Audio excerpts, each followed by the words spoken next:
Mēs te runājam par spēlētāju, par treneru, komandu progresu, bet noteikti arī organizācijas jāizceļ BFC Daugavpils visu sezonu Daugavpilī. 18 mājas spēles nospēlētas Esplanādes stadionā, lai gan vēl pirmssezonas preses konferencē, kas notika 2 dienas līdz čempionāta sākumam, Nauris Mackevičs šaubījās un nezināja, kur komanda spēlēs. Mana dzimtā Rēzekne tika pieminēta kā viens no variantiem, kur Daugavpils varētu sākt sezonu spēlēt mājās. Tomēr līdz Rēzeknei Daugavpils tā arī neaizbrauca. Diemžēl visas spēles Esplanādes stadionā, bet vismaz šeit bija skaidrība. Daugavpils un Esplanāde. Jauna saticība ir radusies, jo Esplanādei dažādi foni ir bijuši, kas tur tik nebija stāvvietā, gan cirks, gan Luna parks, gan vienkārši cilvēki daudz tur pastaigājās, jo tas ir pilsētas centrs pats gandrīz. Un Esplanāde atkal kļuva par cietoksni, atkal jauns cietoksnis Daugavpilī ir tapis pēc celtnieka, kuru komanda mājās varēja lielas lietas sasniegt. For the record, arī man Rēzekne ir dzimtā pilsēta, ne tikai tev. Divi rezeknieši principā, vai rezeknie dzimušie, bet pie nopietnākām tēmām par apmeklējumu runājot, jā, es varbūt arī, kaut gan esmu nodzīvojis Daugavpilī diezgan lielu savas dzīves daļu, nekad nenoticētu, ka lokācijas maiņa tik ļoti palīdzēs noķert draivu Daugavpils futbola līdzjutējiem, sporta līdzjutējiem un palielināt apmeklējumu. Tagad drusku atkal aizjūt malā, jo ne visi droši vien pārzina Daugavpils ģeogrāfiju. Jā, tas ir Celtnieka stadions, ir mikrorajonā, saucas Jaunbūve, un Esplanāde atrodas praktiski blakus centram. Taču tā nav Rīga, tā ir Daugavpils ar tramvaju. Tās no centra tā ir faktiski 2 pieturas, ko aizbraukt vai ar kājām ejot, tās ir 15 minūtes. Un man personīgi šķita, ka Celtnieks aizvadot tur vairāk nekā, laikam 10 gadēs varam runāt vietējās spēles futbolā. Jau sākot ar Ausekli, Vilandē un visām tām komandām, kas mainīja nosaukumus 90. gados. Man šķita, ka tā vieta ir iesakņojusies, ka tur nāk tie veči, arī sievietes uz spēlēm, nemaina lokāciju, tikšanās vietu mainīt nedrīkst. Un varbūt es pieļauju iespēju, ka nesamazināsies apmeklējums, bet tas, ka viņš pieaugs tik būtiski, tas man patiešām izrādījās par lielu pārsteigumu. Kaut kur noteikti ir saistīts ar to, ka futbola treniņi un futbola akadēmija turpat blakus pie Esplanādes, līdz ar ko audzēkņi vairāk nāca, varbūt audzēkņu vecāki. Bet fakti ir sekojoši, neesmu līdz galam pārbaudījis, bet šķiet, ka Daugavpils vislielāko progresu dabūja tieši procentuālā izteiksmē pie apmeklējuma. Varbūt vēl tur Rigu var paskatīties ar saviem tūkstošiem. Bet Daugavpilī pagājušā gadā, kur vēl puse sezonas vai pat vairāk par pusi sezonu atradās Celtniekā, mājas spēle 246 skatītāju vidēji mačā, godīgi sakot, drusku kauns tādus skaitļus saukt. Šogad Esplanādē 426, procentuāli plus 42%. Tas ir iespaidīgi. Paturpinot par savu saikni ar Daugavpili, mazliet nokaunos, jo Daugavpils kļuva par vienīgo virslīgas komandu, kuru nereizi neapmeklēju tās laukumā. Visas pārējās tika iezīmētas, bet pat caur TV ekrānu, caur translācijām, protams, ka sajūtu šo atmosfēru, šo skaitļa pieaugumu, šo skatītāju interesi, un to patiešām varēja sajust, un iespējams tas palīdzēja Daugavpilī sasniegt tīri solīdu rezultātu un savā laukumā cīnīties pret visām komandām. 3 reizes bijis uz Daugavpils mājas spēlēm aizdītajā sezonā. Vēl dažas tika komentētas no studijas. Jā, Daugavpils ir laikam vienīgā vieta, kuras spēles komentē no studijas dažreiz. Aizkulisēs dzirdēju, ka nākamgad neatļaus turnīru organizatori tādas patvaļības. Jā, tas ir tas, ko varbūt nekurš katrs zina un saprot. Nākamgad tiekamies Daugavpilī biežāk. Edmunds noteikti tur arī aizbrauks. Es arī aizbraukšu. Iepriekš, kad es nekomentēju ārzemju futbolu, Celtnieks bija tā vieta, uz ko es regulāri devos. Zināju katru nostūri tur, zināju, kur kā var paslēpties, var pagatavoties, var vēl kaut ko, visādi piedzīvojumi, par kuriem droši vien kaut kādā citā reizē pastāstīšu. Bet tagad ir jāķerās klāt BFC Daugavpils komandas piedzīvojumiem. Aizvadītajā sezonā Latvijas futbola virslīgā 7. vieta, beigās pat varēja uz 6. vietu uzlikt. Turnīra tabula bija tik blīva. 6. Jā, uz 6. vietu. Jā. Es teicu, kāda cita vieta. Jā. Bet 6. vieta bija tā, uz ko Daugavpils pirms pēdējās kārtas pretendēja, tomēr palika 7. pozīcijā. Kas uzreiz nāk? Kādas pirmās asociācijas par BFC Daugavpils? Komanda, kas sagādā lielas problēmas līderu vienībām, īpaši savā laukumā, izbraukumā sarežģītāk, prātā atņemt punktus gan Valmierai, gan Rīgai FC Audai, gan īsti nē. Viesos izdevās atņemt. Vēl varam paralēlas savilkt Daugavpili ar Tukumu. tikko runājām par Tukumu, par to, ka Tukums pat gandrīz jau sezonas vidusdaļā, maija beigas, vēl neizmuka no Supernova komandas, no beigu pārliecinošās pēdējās vietas. Un sezonas sākums ļoti smagnējs. Daugavpilī arī es izceltu pašā sākumā, analizējot šo komandu, tas, ka sezonas sākums ļoti grūts. 11 spēlēs 6 punkti. Manuprāt, tas visu izsaka tieši tikpat, cik Supernova vienībai. Atceros pašu sezonas startu, pats arī komentēju Daugavpils pirmo spēli. Tur bija situācija sekojoša. 5 leģionāri, nepazīstami nevienam, izskatījās arī ne līdz galam saspēlējušies. Vienu uzreiz varu nosaukt, kuru arī, kā tu minēji, varbūt saucam pirmo un pēdējo reizi šeit. Tas bija Japānis Hakano, pārbaudīšu, bija, ne Hatano, atvainojos, Hatano. Viņš pirmās 2 spēles nospēlēja startā, manuprāt, absolūti ne ar ko neizcēlās flangā. Un ne visi šie leģionāri, kurus Daugavpils piesaistīja, izrādījās kā veiksmīgs šāviens. Labāk klājās ar Raminu Nasirlī, bet vairāki citi nerādīja to sniegumu, ko cerēja sagaidīt Daugavpils vadība. Un sezonas pirmās 2 spēles zaudējumi ir 0-1 pret Tukumu, zaudējums 1-2 pret Jelgavu, pret savu līmeņa komandām. Un tur jau kaut kur rēgojas tas nāves aplis, kā tu Arkādija to devē, kad 5 mači pēc kārtas jāizveda pret top komandām. Ok, līdz tam tur pārspēja Supernovu, tad zaudēja metēja dramatiskā cīņā, un tad sākas top 5 komandas. Pret top 5 komandām savā laukumā atkal Daugavpils ir konkurētspējīga. Atņem punktus Valmierei 1-1, atņem punktus Riga. Wow, Turklāt lielāko daļu abos šajos mačos Daugavpils bija vadībā un izlaida 1-0 pārsvaru. Bet par neizšķirtiem tikai 1 punktiņš, un tālāk seko zaudējumi pret top komandām. Īsāk sakot, tas pirmais aplis ļoti saraustīts, jo izgāza pašu čempionāta sākumu, zaudējot tiešām konkurentiem un pret vadošām komandām kaut kur neizšķirtus aizķēra, bet ne uzvaras. Nu, tādā ziņā līdz pat 12. kārtai, kad Daugavpils otro reizi tikās ar Supernova, Daugavpiliešiem tikai 1 uzvara. Un šie netrāpīšanās ar leģionāriem, atceramies arī starp citu Naura Mackeviča citātus un, ja negluži skandālus, tad mini skandālus par to, ka par varu sadalījumu, par to, ka kaut kur var patraucēt Daugavpilī un tur, kur var nav, varbūt noderējis Daugavpilī. Lizunova kritiens Tukumā pirmajā spēlē pie 0-1 11 metru sodastiens iespējams. Tāpat Jelgavā arī ļoti diskutabla pendula par labu Jelgavai, par labu Ervīna Pērkona komandai, kas lika Daugavpilī zaudēt. Tā kā nesanāca nekas neuzminēt ar leģionāriem, ne ar varu, ne kaut kur pašiem nospēlēt kā pienāktos. Un tas sezonas sākums diezgan smags, un Daugavpils, tāpat kā Tukums un Supernova, pieteicās uz apakšējām vietām. Nu jā, runājam par leģionāriem, tad vēl var finalizēt viens liels bija leģionāru skaits un leģionāri Daugavpilī, jo Hasan Zādē bija no Azerbaidžānas, Hatano un Harušķāks, lai gan labi smējas tas, kurš smējas pēdējais, jo tieši Harušķāks kļuva par vienu no komandas līderiem, stabilākajiem spēlētājiem sezonas gaitā. Es tikai viņu iebalsoju pirmajā vietā, kā labāko spēlētāju BFC Daugavpils rindās 2023. gada sezonā.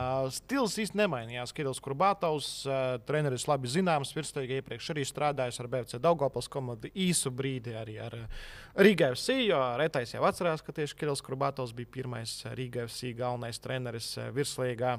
Ļoti īsu laiku gan tas viss notika. 4-4-2 pamatā, skaidra schēma, skaidrs, kas būs uzbrukumā, skaidrs, ka tas būs Valerijs Lizunovs, izņemot mačus pret RFS, jo tur Valerijs varēja atpūsties. Cits Valerijs Afanasjevs devās pretī un arī sasniedza virslīgas rekordu aizvadīto spēļu skaitā. Un bija jautājumi par Lizanovu pārniekiem. Mukvēlē nevienmēr bija labi gatavs, arī sezonas sākumā viņš nebija pieejams. Tad bija jāmeklē vēl kādi citi varianti, kuriem bija jāspēlē kopā ar Lizanovu uzbrukumā un jāpalīdz. Jo brīžiem šķita, ka tieši Valerijam Lizanovam tā palīdzība uzbrukumā pietrūkst. Līdz ar to viņš arī sastāv mazāk nekā pirms gada. Mēģinām vairāk runāt par pozitīvo. Vispār mēs ar Arkādiju virslīgu un Latvijas futbolu mīlam, tāpēc, ja mēs kritizējam, jo vēlamies, lai būtu labāk un cenšamies atrast pozitīvās lietas, tad sezonas sākums neizdevās. Kaut kur uzsvars uz leģionāriem un rūdījumu guvušajiem, tur Cūcurs, Lizunovs, Kurākins, Ivanovs, tie spēlētāji, kas jau ilgākus gadus, Kudeļkins, kur ir spēlējuši Daugavpils rindās. Bet pozitīvā lieta, nesanākot sezonas sākumu, es nezinu, vai tas bija apzināti vai neapzināti, vai tā sanāca, Daugavpils pagrieza kursu uz gados jaunākiem spēlētājiem. Un tā ir, manuprāt, super pozitīva lieta. Vispār tagad visas sezonas kontekstā runājot, ka Daugavpils deva iespēju vairākiem 17 gadus veciem, kādam varbūt sezonas laikā apritē 18 gadi spēlēt daudz un dikti. Urbāns, Tihonovičs, Barkovskis, Piņaskins, visi šie spēlētāji, protams, arī Aizups no Madonas savāca lielas minūtes, un vairāki no viņiem palielināja savu lomu tieši jau sezonas gaitā. Brīnies vai ne, vai tici vai ne, bet tas deva kaut kādu pat pozitīvu grūdienu. Atkal es nemāku pateikt, vai tas ir likumsakarīgi, vai vienkārši kaut kur komanda nokalibrēja, izdomāja, kuri leģionāri vairāk piemēroti, izmet ārā. Es tā rupju vārdu lietoju, nezinu, kā tas ir reāli notika. To pašu Hasanzade, un Hatano, Japāni manis pieminēto, kritizēto, un kaut kur sakārtoja to futbolu, uzgāja uz pareizām sliedēm. Un tie jaunieši, 17, 18 gadus vecie, nekrita ārā no kopējās bildes, palīdzēja komandai uzņemt labu tempu. Jā, virslīgas 36. kārtā notika galvenais comeback visas sezonas gaitā. Sezonas gaitā virslīgā, proti, Agris Suvejs atgriezās pie komentēšanas pults un saskaitīja, ka Daugavpils bija jaunākā komanda virslīgas sezonas izskaņā, pat jaunāka par metu un jaunāka par metu ar visu Valēriju Afanasjevu, kuram jau 40 gadi. Lūk, šāda arī statistika un apliecinājums taviem vārdiem. Var arī sazīmēt paralēlus ar Tukumu, jo aizsardzībā bija ļoti nestabils duets. BFC Daugavpils komandā 2 leģionāri, Bava Zūre no Ganas un no Spānijas, Tarheta Amarija. Misters Dzeltenā kartīte, Rinalds Aizups, futbolists no Madonas. Tā nedaudz paernizējot, jo pirmajā vietā dzelteno kartīšu skaitā, lai gan Aizupam bija gan izgāstas spēles, bija gan ļoti labas spēles. Vēl pagaidām to stabilitāti viņš nesasniedz, bet arī nevajag pieprasīt stabilitāti no aizsarga, kuram ir 19 gadi un kurš pirmo reizi ir ticis tādā stabilā vietā virslīgas komandā. Viņš kādā brīdī Twitterī uzbrauc Agrim Suvejs. Es nezinu, tu to ievēroji. Jā. Tātad Agris izcēla šo statistiku par Aizupa dzeltenajām kartītēm, neticami stabilitāte pelnot plāksturus. Un Aizups atbildēja Twitterī Agrim, ja pareizi atceros, ar vienu vārdu. Un kaut kā tam līdzīga. Jā, un, protams, arī Bava Zūre, spēlētājs no Ganas, otrs centra aizsargs Zūre, Aizups, tāds drusku toksisks aizsargu pāris, kaut gan atkal, ja salīdzinām ar Tukumu, tad droši vien kaut kur pat stabilāk un mazāk vārtus komanda laida iekšā. Bet tas galvenais fakts, 14 kārtās no 36 Daugavpils izcīnīja tikai 2 uzvaras, un abas 2 uzvaras tika izcīnītas pret Supernova, pret visām pārējām komandām, daži neizšķirti un zaudējumi, un atļaušos tad līdz ar ko uzreiz par tādu atslēgas spēli nosaukt. Mēs ar kādi šos mačus skatījāmies ar tevi, manuprāt, kopā pie viena TV ekrāna 26. maijs. Mēs gan ierakstā skatījāmies, jo tā bija diena, kad notika Rīgas derbijas. Mēs tevi nokomentējām. Mūsu ikdiena ierakstā skatīsimies BFC Daugavpils pret FS Jelgava. Ko vēl labu var darīt piekdienas vakarā? Daugavpils, BFC Daugavpils skanēja regulāri tās spēles gaitā. Arī komentētājs pavilkās līdzi, jo tiešām Dabas Dūrovis visu cieņu, paldies par šo kompozīciju. Manā skatījumā joprojām un vienmēr būs visu laiku labākā virslīgas kluba himna, lai arī kā necenstos Kristians Karedins ar saviem vairākiem piegājieniem, bet BFC Daugavpils ir numura 1. 5-2 atraktīva spēle. Valērijas Afanasjevs guva 2 vārdus. To es pat biju aizmirsis, ka tajā spēlē viņš sabumbardēja tāpat kā Ismails Diomandē, kurš atguvās pēc savainojumiem beidzot, jo tieši tam dēļ, ka viņš bija savainots, viņu RFS arī sūtīja īrē uz BFC Daugavpils sezonas pirmajā pusē. Milāns Tihanovičs arī bija precīzs futbols, kurš pat dažās pozīcijās tika mēģināts sezonas gaitā.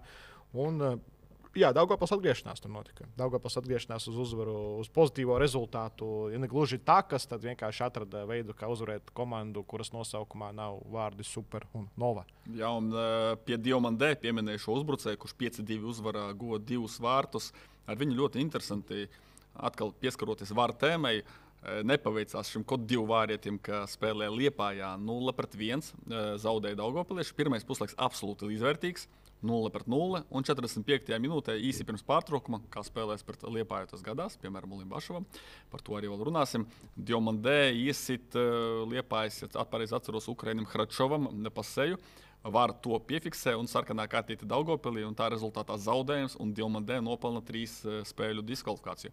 Pavisam Diomandē Daugavpils Kareklā nospēlēja tikai 7 spēles starta 11, gan diskvalifikāciju dēļ, gan citu problēmu dēļ, bet Tajās 7 spēlēs viņš bija ļoti pamanāms, ļoti vērtīgs, kas man personīgi patika, kā viņš strādā aizsardzībā un iet divcīņās.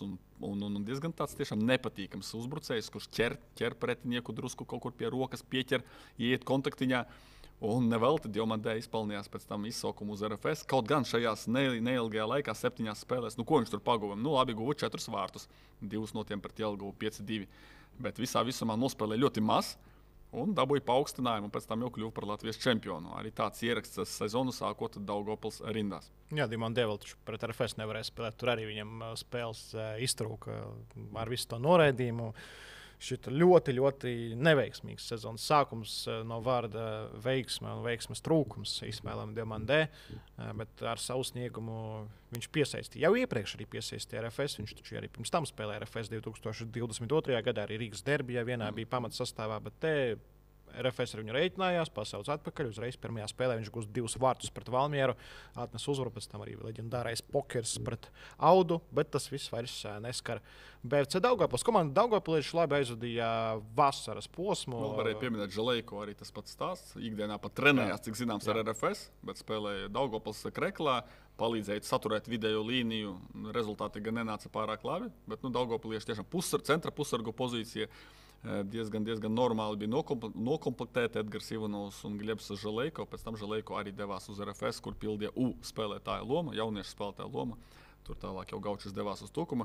Bet tas ir par pirmo pussezonu, un šiem 2 futbolistiem tālāk runājam jau par futbolistiem un spēlētājiem un komandu visas sezonas garumā. Aizgājuši šie 2, un tieši bija 6 nezaudēto spēļu sērija, 3 uzvaras, 3 zaudējumi, un sērija aprēvās tikai ar izbraukuma maču pret Rīgu 30. jūlijā, bet jūlijas Daugavpils komandai bija itin sekmīgs. Nokausa gan izskatā astotdaļfinālā, nespēja pārvarēt Audas barjeru. Auda tikai vienā spēlē prata Daugavpilieši paņemt punktus pret šo vienību. Aizdītajā sezonā Champions League fināla dienā tas notika izbraukumā. 1-1 neizšķirts, tur, kur Dāvim Cucuram sanāca, ne Cucuram, bet tieši Aizupam pieminētajiem piedzīvojumiem viņš iznāca uz maiņu, kļūdījās, tika nomainīts.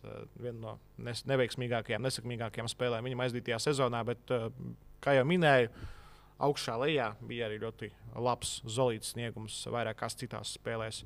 Rīnaldam Aizupam, tas jau par aizsardzību runājām, kur, protams, arī Jaroslavs Harošķēks, kurš varēja spēlēt arī kā centraizsargs redos brīžos, bet tomēr savā kreisajā flangā viņš dominēja. Būvējam stāstu tālāk, tad 5-2 uzvara pār Jelgavu, tāda kā labs atspēriena punkts, lai nepretendētu uz pēdējo vietu vai pirmspēdējo vietu. Un tevis pieminētais Arkādijs 6 nezaudēto spēļu sērija, tur gan pa vidu vēl izlašu pārtraukums, bet kopumā no pat 10. jūnija līdz pat gandrīz jūlija beigām Valmieriešiem, bet Daugavpiliešiem 3 uzvaras, 3 neizšķirti. Un šajā sērijā ne tikai pret sava līmeņa komandām izdevās vākt punktus, bet noslēgt 6 spēļu sēriju pret Valmieru ar uzvaru 1-0. Dāvis Cucurs guva vārtus, un šajā posmā arī rezultatīvi spēlēja Valērijas Lizunovs, kuram summā 9 vārti, bet kopumā Lizunovs, neskaitot šo periodu un sezonas vidu, kaut kur atkal mēdza pazust uz kaut kādiem brīžiem un netik spilgti nospēlēt, kā personīgi es to gribētu. Un atkal jau kaut kur lēkājot pa tēmām un runājot par mūsu ekspertu aptauju, vispār Daugavpilī neiezīmējās neviens tāds ļoti spilgts līderis, bija vairāki atslēgas spēlētāji, tu jau pieminēji Harošķēku, protams, ka pamatvārdsargs Vladislavs Kurakins, kurš, ja pareizi atceros, tagad lielākais spēles laiks visā virslīgā. Tāpat Bava Zūra visu sezonu spēlēja, Lizunovs, Cucurs, Aizups. Tā pašā laikā neviens no viņiem nebija uzskatāms par tādu izteiktu komandas līderu, kurš vai taisītu rezultātu uzbrukumā, vai kā Kurakins stabils, bet vai viņš glāba, tas ir jautājums, un tādu līderu trūka. Izrādās, ka Rakins šajā cīņā par lielāko spēles laiku sezonu apsteidza Harošķēku un apsteidza par 2 minūtēm. Skaidrs, ka šajā statistikā kompensācijas laiks netiek uzskatīts. Un zīmīgi, ka abus divus nomainīja pēdējā spēlē 74. minūtē Kirillis Kurbatovs mačā pret Audu. Kad jau tāpēc skaidrs, ka Daugavpils uz 6. vietu pacelties nevar. Bet uzvara par Valmieru vēl iezīmē vienu sezonas negluži trendu tendenci, bet vienu no aktualitātēm Daugavpils sastāvā. Dāvis Cucurs tajā spēlē bija kā labās malas pussargs, un Dāvis Cucurs sāka spēlēt citās pozīcijās sezonas gaitā, jo bija arī brīži, kad bija traumēts Ivanovs un bija izspēlētāja iztrūkums laukuma vidū, tad Dāvis Cucurs spēlēja arī kā centra pussargs. Tiesa, tas nebija tik daudz un tik bieži, bet tomēr Cucuram 3 pozīcijas uzreiz parādījās sezonas gaitā, lai gan iepriekš, manuprāt, viņš nekad nebija spēlējis kādā citā pozīcijā, tikai labās malas aizsargs. Jā, piekrītu tev, un mēs šeit varam drusku pretnostatīt Daugavpils un Supernovas situāciju un tēmu par centra pussargiem. Žalejko devās projām uz RFS un atgriezās RFS. Tālāk jau tevis pieminētais futbolists Ivanovs, kuram savainojums kaut kādā sezonas brīdī. Un Daugavpilī pa centra pussargiem spēlēja 11 gadnieki, bet savas akadēmijas audzēkņi Barkovskis un Urbāns nekrita ārā, nospēlēja kaut kur, varbūt no aizsardzības pozīcijām. Ļoti labi atceros, spilgtā atmiņā man 16. jau septembra spēle pret Jelgavu. Retā spēle, kad Jelgavnieki ņēma iniciatīvu savās rokās, mēģināja izraut uzvaru, un Daugavpiliešiem novaināt sastāvs, vairāki diskvalificēti un praktiski bez centra pussargiem ielika tur Cucuru. Un 0-0 nospēlēja Daugavpils, kaut kādu to savu līmeni nosargāja un noturēja. Tādā ziņā Daugavpils ar saviem audzēkņiem iegāja iekšā, viņu netrūka, un visas tās sāpīgās pozīcijas, kas bija, varēja Kurbatovs un arī Sokolovs aizpildīt un tīri veiksmīgi iziet no visām situācijām. Jā, arī Ervins Piņaskins varēja sekmīgi iesaistīties spēlē, bet Piņaskins vēl ir ļoti jauns spēlētājs. Viņš ir 2006. gadā dzimis, un 6. gada vēl drusciņi par agru viņiem virsīgā, bet Piņaskins atzīmējās ar gūtiem vārtiem, vieniem gūtiem vārtiem mačā pret Supernovu komandu, arī ierakstīja savu uzvārdu vēsturē, ka viens no jaunākajiem vārtu autoriem, vai tik ne visu laiku jaunākais vārtu autors BFC Daugavpils komandas vēsturē virslīgā gandrīz 15 minūtes sakrāja. Tas vēl turpināt stāstu par audzēkņiem, par saviem spēlētājiem, kurus Daugavpilieši izmanto, un pieļauju, ka nākamā sezona gan tevis 2 minētie centra pussargi, gan arī Piņaskins varētu savākt vēl vairāk minūtes un redzēsim viņus jau tādā svarīgākā lomā komandā. Bet tu jau nevar zināt, jo Valerijs Afanasjevs, cik saprotu, karjeru negrasās pabeigt. Arī Kurakins nekur droši vien prom neies. Bet labi, tas jau nākamā sezona, nākotnē. Par nākamo sezonu tomēr 1-2 teikumi. Ja Meta it kā ir šobrīd to savu potenciālu izsmēlus ar šiem konkrētiem spēlētājiem, kuriem ir pa 100 spēlēm virslīga un varētu kādu palaist tālāk dziļākos ūdeņos un sist jaunus punus, tad man personīgi liela intriga, kā izskatīsies Daugavpils 2024. gadā, jo potenciāls, manuprāt, ir labs. Šie visi 17 gadnieki, kuri jau šogad spēlē kā 20 gadnieki patiesību sakot, un par to pašu Metu rakstura uzvara 4-2 un citās spēlēs, ja viņi turpinās progresēt, kļūs vēl labāki, un Nauris Mackevičs ar pārējo komandas vadību piemeklēs veiksmīgus leģionārus, tādus kādi šogad bija Harušsjāks, varbūt kaut kur epizodiski Zūra. Man personīgi ļoti simpatizēja Ramins Nasirli, un vēl viena varam ieviest jaunu rubriku nesaprotu treneru lēmumus, tad es nesapratu, kāpēc bija sezonas vidū posms, kur 6 spēlēs tikai 2 reizes starta 11. aizgāja Nasirli. Pieļauju, ka atkal iemesls ir tā lieta, ko grūtāk tādam amatierim, kā es ieraudzīju, tas ir spēle bez bumbas un kaut kādu disciplīnas ievērošana un zonu nosakšana, bet tieši spēlēs ar bumbu viņš iedeva fantastisku devumu un fantastisku atšķirību ar dribliem, ar apspēlēšanu, ar piespēlēm. Nu, lūk, leģionāri plus šie nobriedušie jaunieši, 18, 19 gadīgi, tur varētu kaut kas labs sanākt. Un, ja šogad mēs gaidījām, ceļš sezonas gaitā no Metas izaicinājuma cimdu cīņā par top 5, tad varbūt nākamajā gadā pie kaut kādiem finanšu līdzekļiem un labas selekcijas, komplektācijas to var paveikt Daugavpils. Jo šogad tie pirmie pamatiņi, tie iedīgļi tika iestādīti, un man ļoti patika tieši progresa sezonas gaitā jauniešiem. Jā, un atkal nedaudz pie nākamās sezonas, bet arī tas vairāk saistās ar jau aizvadīto, proti lielākā uzvara. Tas ir tas, ka Daugavpils klubs pārdeva Vilimam Mukveli. Nauris Mackevičs to atzīmēja pēdējā preses konferencē pēc spēles pret Audu. Nauris daudz labu lietu pastāstīja īstenībā, ja esat palaiduši garām, jo skaidrs, ka priekšplānā bija cīņa par titulu, bet pēc preses konferences Auda BFC Daugavpils tieši Daugavpils kontekstā būs ļoti interesanti jums paklausīties un arī aktuāli, lai gan, jo tur Nauris Mackevičs, viņš jau nevarēja daudz pastāstīt par spēli, tur tikai atsevišķu maiņu stratēģiju izcelt un vēl kaut kas, bet pārsvarā jau tieši par Daugavpils komandu aizdītajā sezonā vairākas vērtīgas atziņas tur bija, tā skaitā par to, ka Mukvela pārdots ar naudām, kaut cik, bet labi, varbūt normāli. Nezinu, kā var vērtēt Daugavpils varbūt gaidas un realitāti. Un nākamā sezona tiešām ir cerības, ka BFC Daugavpils komanda būs konkurētspējīgāka nekā aizvītajā. Un varbūt mazāk pieskārāmies sezonas izskaņas nogriezienam, runājām par nesekmīgo sākumu, par dažām atslēgas spēlēm un veiksmīgo bezzaudējumu sēriju jūnijā, jūlijā. Tad atkal sekoja 5 zaudējumu sērija pārsvarā pret top komandām. Atļaušos nosaukt par komandas vājāko spēli, varbūt kāda sezonas sākumā, bet drīzāk nē. 1. septembris, tāpat kā Rīga, tika izskolota pret Jelgavu. Līdzīgā veidā daugavpilieši pamatīgi norāvās no tukuma bez variantiem. Nepatika Kudeļkina sniegums tajā konkrētajā mačā un atsevišķu citu spēlētāju sniegums 0-3. Bet tad atkal Daugavpils pēc izlašu pārtraukuma septembra vidus ieslēdza bezzaudējumu sēriju. Un katra savā veidā 0-0 Jelgava, tas, ko minēju, bez centra pussargiem, ieliek Cucuru, ieliek, kurš tur Barkovskis laikam spēlē jauniņais 0-0. Pēc tam pret Supernovu, kura tajā brīdī sāka savu progresa gājienu. Komandu, kas ļoti bīstama tajā konkrētajā fāzē. Uzvara 1-0, izdevās Harušķākam pēc skaistas stūra sitiena izspēles, mājas darbs un izdevās izdarot to minimālo uzvaru. Afanasjevs rekordspēlētājs arī bija tieši. Afanasjevs apsteidza Igoru Korobļovu. Tālāk pret metu arī jau pieskārāmies analizējot metu, kad komanda diezgan slikti, švaki izskatās pirmā puslaikā. Meta ar savu attīstošo futbolu spēli ar bumbu. Daugavpils tika apspēlēta tīri pirmajā puslaikā ar 2-1. Jā, tikai vienu vārtu starpība, bet tīri saturiski tur tā atšķirība varbūt pat vēl lielāka. Un tad Daugavpilieši atkal savā stilā latgalieši kaut kur paprovocē, kaut kur pagrūstās, dabū vairākumu un pēc tam jau ieslēdz futbolu. Arī nedrīkst to aizmirst. Futbols, tīrs uzbrukuma futbols, centrējumi, spiediens un 4-2. Un vēl nākamajā reizē pret Jurģa Kalna Valmieru, kura izmisīgi cīnās par Eirokosiem, ļoti svarīgi paņemt 3 punktus. Daugavpils vēlreiz aizveda tādu ļoti stabilu spēli, 0-0 ar maz vārtu gūšanas iespējām. Tā kā vēl tāds 4 spēļu nogriezis, kurā jau Daugavpils iebruģēja to, ka vairāk cīnās par 6. un 7. vietu, nevis riskē ar pārspēlēm.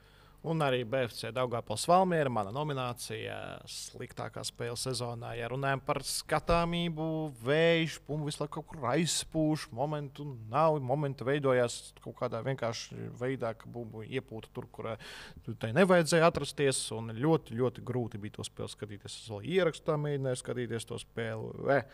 Jūtos gluži kā Jurģis Kalns pēc pirmā puslaika pret Jelgavu. Slavenajā spēlē. Bet pretinieks bija Valmiera, tā kā mazāk pārmetīsim varbūt valmieriešiem, mazāk pārmetīsim Daugavpiliešiem, vairāk laikapstākļiem un spēcīgam pretiniekam. Un tu vari paturpināt, kas pietrūka Daugavpilī, lai šajā oktobra sākumā, pēc izlašu atkal jāsaka pārtraukuma, 4 spēļu nezaudēto sēriju, paturpinātu ar 5. maču spēle pret Rīga. Svarīgs brīdis. Tu komentēji. Un Daugavpilī pietrūka savu audzēkņu, kuri bija Rīgas sastāvā.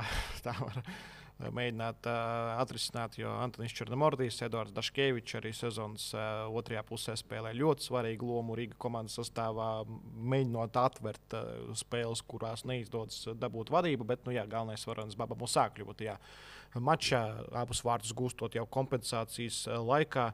Un Rīga izcīnīja uzvaru. Bet īstenībā nebija sajūtas otrajā puslaikā, ka Rīga var izraut. Nebija tā, ka Rīga tur sēdēja uz vārtiem, ka Rīga veidoja momentus pēc momenta. Tur 0-0, es teikšu, ka būtu loģiskāks un likumsakarīgāks rezultāts nekā tas 0-2, kas beigās bija uz tablo. Es kaut kā sāku domāt, kur tur tablo Esplanādes stadionā. Nē, ir tur, kur soliņi. Jā. To es neredzu, jo es komentēju, un tad es esmu tur. Bet liekot punktu Daugavpils rakstura tēmai, to, ka komanda spēja atbildīgos brīžos parādīt, kāpēc tā ir Daugavpils, un tas sakart ar sezonas beigām Daugavpils pret Liepāju. Jā, tūlīt Arkādijs man, ja es tagad nepateiktu, to atgādinātu vienu sezonu, kad Daugavpilieši neticamā veidā 4 reizes uzvarēja Liepāju katrā no cīņām sezonas gaitā. Bet šogad pirmajās 3 tikšanās reizēs Allaš viltīgais Tamas Pertī apspēlē ar 1 vārtiem Daugavpili. Jau pieminēja to Diomandē sitienu pa seju un varu un noraidījums un 0-1. tad vēl 1-2. Tā bija lielākā kauja, man liekas, šo sezonu. Battle of Esplanade būs Wikipēdijā raksturī par to spēli. Izklupieni, divcīņas, 1-2 spēle Daugavpils pret Liepāju, viena no skatāmākajām, ja tu minēji Daugavpils Liepāja, Daugavpils Valmiera, kura bija tāda garlaicīga un vēja iespēdota spēle, tad Daugavpils pret Liepāju fantastisks mačs 5. jūnijā. 1-2. Tad vēlreiz Liepājnieki uzvar ar 2-1 jau savā laukumā, katru reizi ar 1 vārtiem. Un pienāk pēdējais brīdis, pēdējā iespēja, savstarpējā spēle. Daugavpilī draud pārspēles, un Daugavpils uzņem Liepāju pēc 3 zaudējumiem savā starpā. Un Liepājai draudēja netikšana Eirokausos, un tie draudi piepildījās Liepājas gadījumā, jo Daugavpils to spēlēs ļoti labi, ļoti stabili. Te jau visas 90 minūtes Daugavpils bija labāka komanda laukumā, Nasirlī Cucura gūtie vārti 2-1 uzvara. Tamas Pērtija Daugavpilī paliek.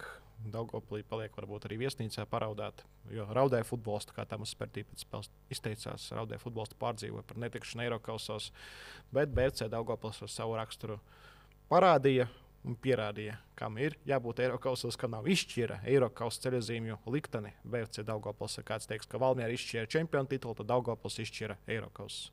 Jā, skaļš paziņojums no manis, bet domāju, ka Dāvis Cucurs sezonas beigās, man grūti tā konkrēti iezīmēt to periodu, bet beigu daļā varbūt pēdējais aplis vai pusotras aplis bija viens no labākajiem futbolistiem visā virslīgā.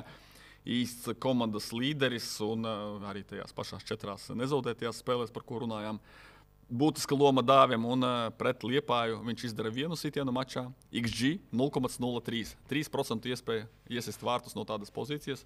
Cucurs ar mērķtiecību, ar spēcīgu sitienu pašā vārtu stūrī. Ja nekļūdos pēc stūrastiena izspēles, bumba pie viņa atlēca. Un vārti 2-1 uzvara Cucura vārdā nosauktā uzvara pret Liepāju. Liepāju uz ceļiem un Daugavpilieši ir drošajā zonā un nodrošina savu palikšanu virslīgā arī nākamajā gadā un izvairās arī no pārspēlēm. Un pretendēja arī uz 6. vietu pēdējā kārtā. Tas neizdevās, bet finišā 7. vieta. Kas par dramatisku cīņu, ja runājam par labāko spēlētāju BFC Daugavpils sastāvā? Nebija īsta līdera. 3 spēlētāji, 1 punkta, puspunkta attālumā var pat teikt, bet tomēr Vladislavs Kurākins, kuru es iebalsoju simboliskajā B izlasē. Jo mans arguments, kāpēc Kurākins ir 2. labākais vārds aizdītajā sezonā, ka viņa atvairījumi, viņa sniegums ļāva Daugavpilī punktus sabūt. Es ļoti labi atceros spēli vasaras vidū. Karsta diena, esmu pie dabas, protams, ar kolēģiem telefonā skatāmies BFC Daugavpils Supernova, jo ko vēl labāk var darīt, kad tu esi pie dabas kaut kur mežā Madonas tūmā Praulienā, ja vēl precīzāk šāds niansīts jūs interesē. Un Supernova 1 izgājiens pret vārtiem, 1 moments, 2, 0-0 rezultāts, spriedze, Kurākins velk, šitīs klītiestīs gols. Negūst vārds Supernova, Daugavpils galotnē izrāva, pateicoties 11 metru sodastienam uzvar to maču, bet galvenais varonis ir Vladislavs Kurākins. Un bija vēl spēles arī pret top komandām, kur Daugavpils tika pie punktiem, Kurākins vilka, Kurākins glāba. Kurš katrs futbola elements viņam padots. Tur izsešana no saviem vārtiem, to bieži vien sezonas izskaņā Kurākins uzticēja partneriem. Tu trauma, manuprāt, arī. Jā, tur bija arī savainojuma iespēja, bet par spīti tam vīrišķība un arī pašaizliedzība, futbola mīlestība, tā skaitā, ko mēs novērtējam, Kurākins tomēr arī gada pieredzējis vārds, kas īpaši virstīgas mērogam, ļāva viņam nospēlēt. Neizdevās kļūt par dzelzsvīru, jo mačs pret RFS tika izlaists galotnē. Jā, tur izgāja cits jauniņš vārdsraks. Jūs noteikti gribat, lai mēs ar Arkādiju arī kaut kur pastrīdamies. Citādi mēs tā uz viena viļņa un viss pozitīvi. 8 eksperti ielika Kurākinu top 5 un lielākoties 1. vai 2. vietā. Es vienīgais no ekspertiem, kurš neielika 5. Man pilnīgi diametrāli pretējs viedoklis. Šeit gan jāatzīst, ka Arkādiem blakus virtuāli sēž arī citi mūsu eksperti. Un es esmu stiprā mazākumā un tagad raugoties uz šo balsojumu, sāku aizdomāties, varbūt es arī kļūdījos. Bet mans tas arguments ir tāds, ka pretēji Arkādiem es neatceros tik daudz epizodes, kad viņš paglābtu, stabili visu sezonu un neapšaubāms pamatvārdsargs, taču man šķiet, ka viņš ir limitēts vārdsargs savās spējās. Viņam nav tāds atspērīgums, nav tāda ķermeņa komplekcija, tāds garums, tāds roku garums. Un viņš ir vienkārši stabils, bet viņš nepavēl kaut kur uz augšu komandu. Protams, ka kaut kur sezonas gaitā, kā Arkādijs minēja pret Supernovu, var atrast tādas atsevišķas spēles. Bet vārdsargs ir tāda profesija, kur ik pa laikam jāliek par sevi runāt vairāk. Un man šķiet, ka Vladislavs nelika par sevi runāt vairāk. Varbūt kaut kur arī ielaida vārtus, kas citam vārdsargam būtu ņemami, bet vēlreiz tas ir demokrātisks balsojums. Vladislavs Kurakins par 1 punktu apsteidza Cucuru un Harušķāku. Es demisionēju šajā jautājumā un piekrītu vairākumam, tas viss ir normāli. Starp citu, vēl viena interesanta nianse par mūsu balsojumu runājot. Cucurs un Harušķāks, paskatieties uz 1., 2., 3., 4., 5. vietām. Absolūti identiski. Turpat nevarēja pēc papildus rādītājiem nekādā veidā izšķirt. Fantastisks balsojums, abiem diviem vienāds vietu skaits, vienāds nomināciju skaits un precīzi pa vietām. Tā kā Cucurs Harušķāks 2., 3. vietā. Par Lizunovu jau teicām, jā, neslikta statistika, 9 gūtie vārti. Bet ne visas sezonas garumā viņš bija spicē, redzams. Viņam 4. vieta mūsu aptaujā, tālāk Ivanovs Nasirlī. Es Nasirlī novērtēju ar 3. vietu, bet kopvērtējumā viņam šeit 6. pozīcija. Nu, un redzam kopējo tabulu. Laikam nekādu lielo pārsteigumu nav. Mukvel noteikti būtu augstāk, ja ne viņa došanās uz ārzemēm sezonas gaitā. Jā, pārsteigumu nav. Varbūt pārsteidz, ka neviens Valērija Afanasjeva aiz cīņas pret rekordu neiekļāva šajā nominācijā top 5. Lai gan Valērijas nav tā, ka viņš tagad izšķirošo lomu spēlē tieši laukumā. Noteikti viņam ir milzīga loma ārpus laukuma jau tagad. Tomēr arī kā treneris viņš darbojas. Negribu nosaukt, kā precīzi saucas bērnu jaunatnes sistēma Daugavpilī, jo tur ir savas nianses un sarežģītības, cik saprotu, joprojām. Aizupu neviens neiekļāva aiz cīņas pret kartītēm. Bet, pirmā pilnā sezona noteikti ir vieta progresam. Zūra ir, Aizups nav. Jā, Zūra arī tikai vienā balsojumā ir iekļauts. Aizsardzības centrs bija tas, kas vienmēr radīja bažas. Tas ir vēl viens no maniem argumentiem par labu Kurakinam un viņa novērtējumam, jo ar tādiem aizsargiem tev bija jāglāb biežāk nekā varbūt būtu pieredzējušāki puiši. Bet jā, pieredze ir gūta Zūram un Aizupam. Zūra jau ir aizbraucis prom. Redzēsim, kā Aizups progresēs nākamā sezonā. Ceram, ka viņš progresēs. Tas ir tāds būtiskākais, cerams, ka spēlēs. Bet ko vēl var likt Daugavpils futbola sezonas noslēgumam, novērtējumam? U18 komanda ir kvalificējusies visticamāk UEFA jaunatnes līgai. Eirokausa būs Daugavpils komandai, bet droši vien, ka ne Daugavpilī infrastruktūra. Ar ko sākam, ar to arī pabeigsim droši vien. Pēdējais, ko varam pateikt un likt punktu par Daugavpili. Daugavpils 2. gadu pēc kārtas ieņēma 7. vietu. Nav gan vienīgā unikālā komanda, kas atkārto savu vietu. Meta un Supernova arī to paveica, dalot 9. un 10. vietu, bet no top 7 komandām vai no top 8 komandām Daugavpils vienīgā meloja. Vēl Riga arī abus gadus vicečempione. Tā kā kaut kādu stabilitāti varam atrast. Daugavpils arī sniegumā 7. vieta un liekam punktu, ejam tālāk.